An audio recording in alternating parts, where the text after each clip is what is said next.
మీ ఎలాంటి వ్యాపార ప్రకటనలకైనా వెంటనే మా ఛానల్ సంప్రదించండి. నమో పిత్రే జన్మదాత్రే సర్వదేవమయాయ చ సుఖదాయ ప్రసన్నాయ సుప్రీతాయ మహాత్మనే. మాతృదేవో భవ పితృదేవో భవ. ఇప్పుడు మనము డిసెంబర్ నెల 2025 సంవత్సరం మేషరాశి వారికి గోచార ఫలితాలు ఏ విధంగా ఉన్నాయో సశాస్త్రీయమైన పద్ధతిలో తెలుసుకునే ప్రయత్నం చేద్దాము. ఇందులో నా కల్పనలు కానీ నా యొక్క సొంత అభిప్రాయాలు కానీ ఏమీ ఉండవు. శాస్త్రం ఎంతవరకు చెప్తుందో అంతవరకు చెప్తాను. కావలసిన వాళ్ళు వినొచ్చు, లేని వాళ్ళు స్కిప్ అవ్వచ్చు, మరేం పర్వాలేదండి. మిమ్మల్ని సబ్స్క్రైబ్ చేసుకోండి అని చెప్పి బతిమాలాల్సినటువంటి అవసరం అయితే మాకు లేదు. శాస్త్రం కావాలంటే వినండి, శుభం. ఇప్పుడు మేషరాశి వారికి చెప్పాలి అన్నట్టయితే గురువు యొక్క సంచారము చతుర్థ స్థానంలో 6వ తారీఖు వరకు అతిచారంతో సంచరిస్తూ ఉన్నాడు. చతుర్థ స్థానంలో 6వ తారీఖు వరకు అంటే 6 రోజులు మాత్రమే సంచరిస్తూ ఉన్నారు చతుర్థ స్థానంలో. తదుపరి అతిచారం వీడి తను ఉండవలసినటువంటి మిథున స్థానంలోనికి, మిథున రాశిలోనికి ప్రవేశించి మిగతా నెలంతా కూడా అంటే 25 రోజుల పాటు మిథునంలో సంచారం చేస్తూ ఉన్నారు.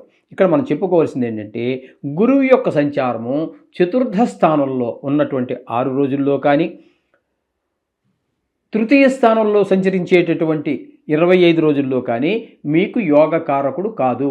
మేషరాశి వారికి 4వ స్థానంలో ఉన్నప్పుడు తల్లిగారి యొక్క ఆరోగ్య విషయంలోనూ, విద్య విషయంలోనూ, గృహ విషయంలోనూ, భూమికి సంబంధించిన విషయాలలోనూ, వాహనాలకు సంబంధించినటువంటి విషయాల్లోనూ, స్వభావానికి సంబంధించినటువంటి విషయాలలోనూ ఇబ్బందికరమైన పరిస్థితులు కల్పిస్తాడు మనకి 4వ స్థానంలో. తదుపరి 25 రోజుల పాటు మళ్ళీ తృతీయంలోకి వచ్చిన తర్వాత మీ ఇంట్లో వాళ్ళు కానీ, మీ ఉద్యోగం చేసేటటువంటి స్థానంలో మీ స్థాయి వారు, పై స్థాయి వారు, కింద స్థాయి వారు కానీ, అలాగే మీ సొంత వ్యాపారం అయినా సరే, లేకపోతే జాయింట్తో ఎవరితో వ్యాపారం చేస్తున్నా, అలాగే ఎవ్వరు కానీ మీకు సహాయ సహకారాలు మనస వాచ కర్మణ ఏ విధమైనటువంటి సహాయ సహకారాలు ఉండవు. తద్వారా ఏమనిపిస్తుంది అంటే నాకు ఎవరూ లేరు అనేటువంటి భావన కలుగుతుంది. తద్వారా మన పురోగతి ఆటంకం ఏర్పడుతూ ఉంటుంది. ఈ విధమైన ఫలితాలన్నీ కూడా మొత్తం మీద మీకు గురువు ఇక్కడ ఏ విధంగానూ మీకు ఉపయోగకారి కాదు అనేటువంటి విషయాన్ని గుర్తుంచుకోండి. ఇకపోతే 5వ స్థానంలో కేతు యొక్క సంచారం జరుగుతోందండి. కేతు యొక్క సంచారము 5వ స్థానంలో కనుక తీసుకున్నట్టయితే ఆయన ఏమాత్రము యోగకారకుడు కాదు. తన ముఖ్యంగా సంతానం విషయంలో కొన్ని ఇబ్బందులు కలిగిస్తూ ఉంటాడు. ఏంటంటే చదువులో వెనకబడటము, ఆటల్లో శ్రద్ధ చూపటము, తద్వారా గాయాలు చేసుకోవటము, ఇట్లాంటివి ఏమైనా జరిగేటటువంటి అవకాశం ఉంటుంది. ఒకవేళ మీరే విద్యార్థి అయి ఉంటే కూడా మీకు విద్యలో కొంచెం ఆటంకాలు ఏర్పడేటటువంటి అవకాశం ఏర్పడుతూ ఉంటుంది. కొంచెం చెడు స్నేహాలు చేసేటువంటి అవకాశము, అలాగే గాయాలయ్యే అవకాశం ఆటల ద్వారా, ఇటువంటివన్నీ ఏర్పడుతూ ఉంటాయి. ఈ విధమైన ఫలితాలన్నీ కేతు ఇస్తూ ఉన్నాడు. ఇంకా 7వ స్థానం బుధుని యొక్క సంచారం తీసుకున్నట్టయితే ఈ మేషరాశి వారికి 7, 8, 9 3 రాసుల్లో సంచారం చేస్తూ ఉన్నారు.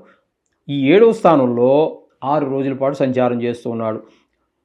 7వ స్థానంలో సంచారం చేసేటటువంటి రోజుల్లో ఆయన మీకు భార్యాభర్తల మధ్యన అనుకూలత, అలాగే జాయింట్ వ్యాపారం ఎవరితోనన్నా కలిసి 2-3 కలిసి వ్యాపారం చేస్తున్నట్టయితే వారి మధ్యన కూడా ఏకాభిప్రాయం ఉంటుంది. తద్వారా అందరూ ఏకాభిప్రాయంతో ఉండడం ద్వారా ముందుకు వెళ్ళేటువంటి అవకాశం ఏర్పడుతుంది.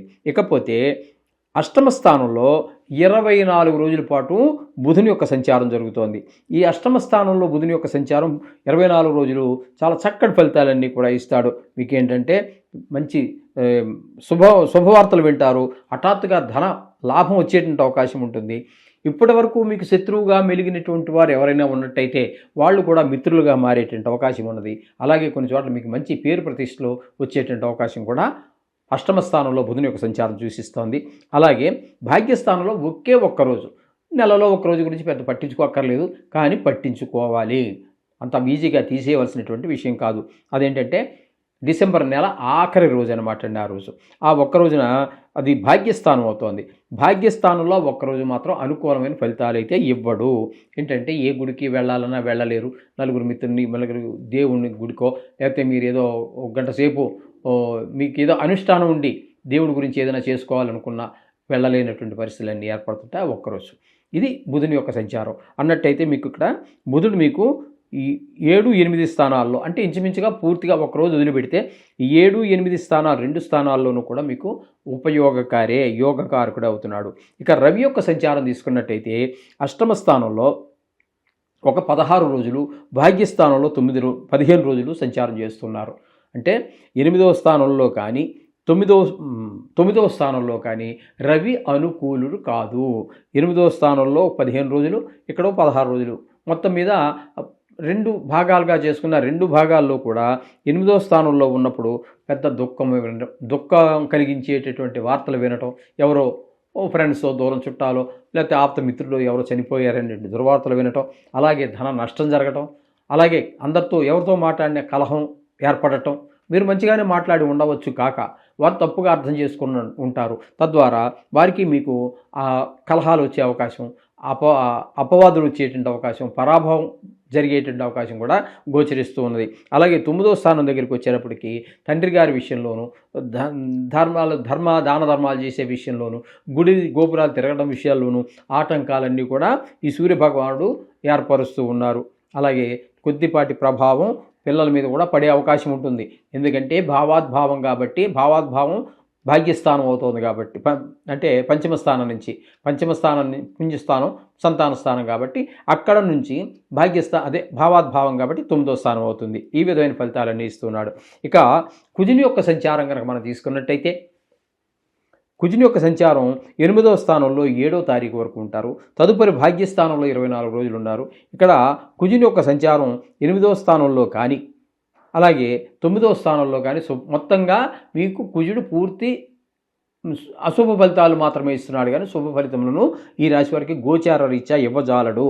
8లో ఉన్నప్పుడు కొంత పెద్ద దుఃఖం రావటము, ధన నష్టం జరగటము, అలాగే కలహాలు రావటము, ఇట్లాంటివన్నీ కూడా ఉంటుంటాయి. పరాభవాలు, అవమానాలు ఏర్పడుతూ ఉంటాయి. ఇక 9లో ఉన్నప్పుడు అదే గుళ్ళు గోపురాలు ఏమి చూడలేకపోవటము, ఒక మంచి ఆలోచన రాకపోవటం, ఇట్లాంటివన్నీ కూడా ఈ కుజుని యొక్క ప్రభావం వల్ల ఇక్కడ ఎక్కువగా ఈ భాగ్యస్థానంలోని 24 రోజుల పాటు సంచారం చేస్తున్నారు. 20 రోజులు ఈ విధమైన ఫలితాలు ఇస్తూ ఉన్నాడు. ఇక శుక్రగ్రహం యొక్క సంచారం తీసుకున్నట్టయితే 8వ స్థానంలో ఒక 20 రోజులు, 9వ స్థానంలో 11 రోజులు సంచారం చేస్తూ ఉన్నారు.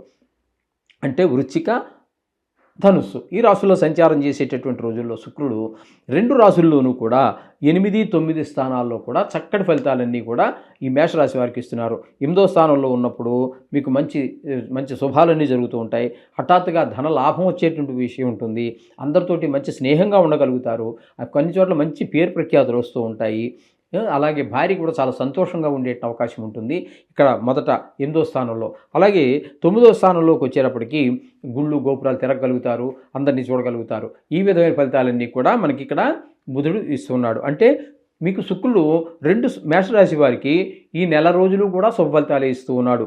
ఇక తీసుకున్నట్టయితే ఏకాదశ స్థానంలో రాహుగ్రహ సంచారం జరుగుతోంది. ఈ రాహు అద్భుతమైనటువంటి ఫలితాలు, లాభస్థానం కాబట్టి ఇక్కడ మీకు ఏది ముట్టుకున్నప్పటికీ లాభాలు వస్తూ ఉంటాయి. మీరు ఊహించిన కన్నా ఎక్కువ లాభాలు వస్తూ ఉంటాయి. ఏదైనా వ్యవహారం మొదలుపెట్టినట్టయితే అందులో కూడా పూర్తి విజయాన్ని సాధించగలుగుతారు. ఈ విషయాలన్నిటిలో మనకి రాహు సహకరిస్తూ ఉన్నాడు. ఇకపోతే ఇక్కడ ఈ మేషరాశి వారికి 10వ స్థానంలో శని సంచారం జరుగుతోంది. అంటే ఏలినాటి శని జరుగుతున్నది అని అర్థం చేసుకోవాలి. మీరు 10వ స్థానంలో ఉన్నాడు కాబట్టి ధన వ్యయం, ధనం నష్టం, ధన వ్యయానికి ధన నష్టానికి తేడా ఉందండి. ధన వ్యయం అంటే మీరు ఖర్చు పెట్టుకున్నారు, ధన నష్టం అంటే పరస పోగొట్టుకోవటమో, ఎవరో మనకు టోకరా ఇచ్చి మనని మొత్తం మీద డబ్బులు కాజేయటం లాంటివన్నీ జరిగే అవకాశం మనకు కనిపిస్తూ ఉంటుంది. కొంత మనోవిచారం ఉంటుంది, శత్రుభయం ఉంటుంది. ఇట్లాంటి ఫలితాలన్నీ కూడా శని భగవానుడి వల్ల కలుగుతూ ఉంటాయి. మొత్తంగా మనం చెప్పుకోవాలి అన్నట్టయితే మేషరాశి వారికి బుధుడు, శుక్రుడు, రాహువు 3 గ్రహాల యొక్క అనుకూలత బాగున్నది. 3 గ్రహాల యొక్క అనుకూలత బాగున్నది. మిగతా గ్రహాలు ప్రతికూలంగా ఉన్నాయి. 3 గ్రహాలంటే మించుగా గోచార రీత్యా 3 గ్రహాలు బాగున్నాయంటే బాగున్నాయని చెప్పుకోవచ్చు. మిగతా గ్రహాలు ప్రతికూలంగా ఉన్నాయి. వాటి గురించి మీరేం కంగారు పడక్కర్లేదు. ఇది కేవలము గోచారం మాత్రమే, మీ జాతకం కాదు. మీ వ్యక్తిగత జాతకం నిష్ణాతులైన వారి చేత రాయించుకోండి. మా దగ్గర కూడా సౌకర్యం ఉన్నది. దానికి అది మీకు 80%, 100కి 80 పాళ్ళు మీ జాతకాన్ని సూచిస్తుంది. ఇది మాత్రం 10%. 10% ఇంకా దేవుడు. కాబట్టి మీరు ఈ ప్రతికూలంగా ఉన్నటువంటి వాటికి నిత్యం పూజలో ఒక 2 నిమిషాల పాటు నవగ్రహ శ్లోకాలు చదువుకోండి. శుభం.